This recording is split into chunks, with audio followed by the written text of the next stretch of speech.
شاہ مدینہ الصلاۃ والسلام زینت عرش معلا زینت عرش معلا الصلاۃ والسلام شہنشاہ مدینہ الصلاۃ۔ نبی پاک صلی اللہ علیہ وسلم کا فرمان ہے، حضور علیہ السلام نے فرمایا ہے کہ ہر صدی کے سرے پر، ہر صدی کے آخر پر اللہ تعالیٰ میری امت میں ایک ایسا شخص پیدا فرمائے گا جو میرے دین کو نئے سرے سے تازہ کر دے گا۔ اللہ کے محبوب علیہ السلام آخری نبی ہیں، حضور علیہ السلام کے بعد اب نبی کوئی نہیں آئے گا۔ اب علماء، اولیاء، صوفیاء یہ دین کا کام کریں گے، اور جو ہر صدی کے سرے پر شخص آئے گا اس کو مجدد کہتے ہیں، تجدید کرنے والے، دین کو نئے سرے سے زندہ کر دینے والے۔ مجدد ہر زمانے میں رہے، ہر صدی میں رہے۔ امام شافعی بھی مجدد تھے، حضرت عمر بن عبدالعزیز بھی مجدد تھے، شیخ احمد فاروق سرہندی بھی مجدد تھے، ہر صدی میں مجدد رہے۔ 14ویں صدی میں دین پر کچھ عجیب و غریب حملے ہونے لگے، عجیب و غریب۔ کچھ لوگ تو ہندوؤں کے بھیٹ چڑھنے لگے، ہندوؤں کی رسموں کو اپنانے لگے، ان کے طریقوں پر چلنے لگے۔ کچھ لیڈر جو تھے وہ ہندو مسلم اتحاد کا نعرہ لگانے لگے، بھائی بھائی کہنے لگے۔ اس کا نقصان یہ ہو رہا تھا کہ مسلمان اپنے عقائد و نظریات کو چھوڑ کر ہندوانہ رسمیں اختیار کرنے لگے تھے۔ ایک شور تو یہ ہوا۔ کچھ لوگ ایسے پیدا ہوئے جن لوگوں نے توحید کی آڑ لے کر نبی پاک صلی اللہ علیہ وسلم کی ذات کے بارے میں عجیب و غریب جملے کہنے شروع کر دیے، عجیب و غریب، اور نظریات غالب آنے لگے۔ کسی نے کہنا شروع کر دیا کہ حضور کا خیال آ جائے تو نماز ٹوٹ جاتی ہے، گدھے بیل کا آ جائے تو نہیں ٹوٹتی۔ کسی نے کہا لاٹھی تو فائدہ دیتی ہے، محمد اور علی تو اتنا فائدہ بھی نہیں دیتے صلی اللہ علیہ وسلم۔ کسی نے یہ کہنا شروع کر دیا، یہ قابل توجہ باتیں ہیں، ان پر غور کریں، یہ کوئی معمولی بات تھوڑی ہے کہ اتنا بڑا جملہ کوئی کہہ جائے۔ ایک شخص نے یہاں تک لکھ دیا کہ جیسا علم حضور کو ایسا تو جانوروں پاگلوں سب کو حاصل ہے۔ اس حد تک لوگ چلے گئے، اس حد تک۔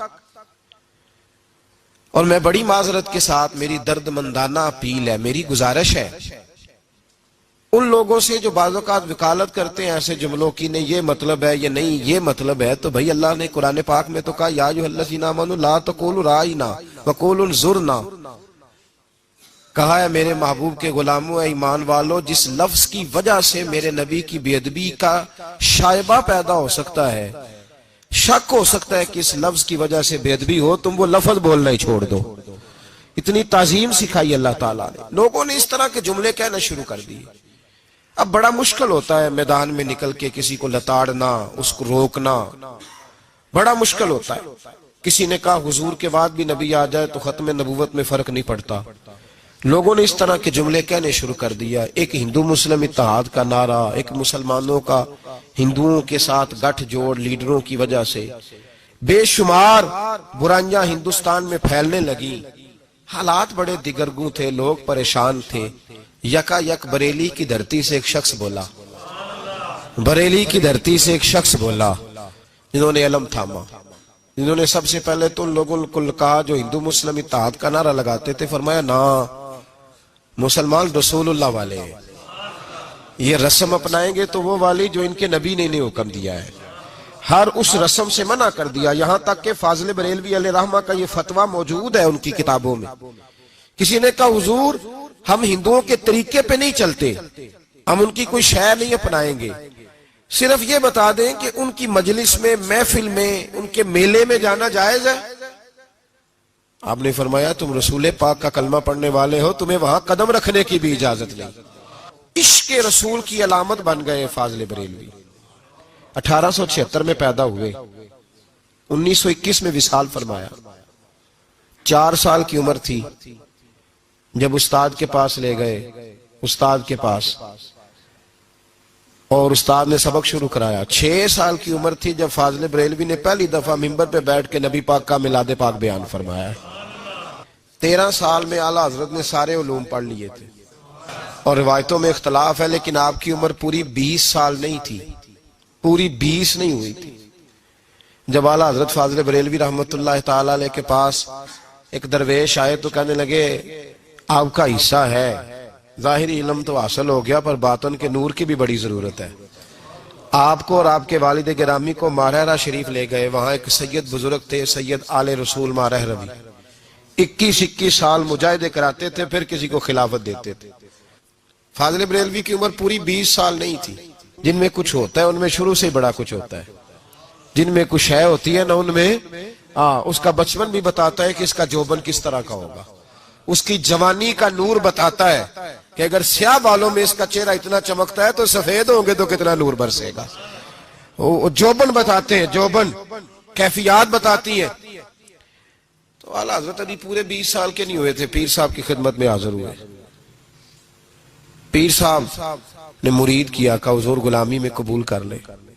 جس وقت مرید کیا نا ساتھ ہی خلافت دے دی, پہلے دن چلو خلافت. 20 سال سے کم عمر جس آدمی کو آپ اندازہ کریں پورے بال نہیں آتے, خلافت دے دی. تو جو دائیں بائیں لوگ رہتے تھے کہنے لگے حضور ہمیں 13 سال ہو گئے, 22 سال ہو گئے, ہمارا بھی کچھ سوچے. ان کو آتے ہی آپ کا تو یہ طریقہ ہی نہیں, یہاں تو لوگ بڑی مشقت کے بعد.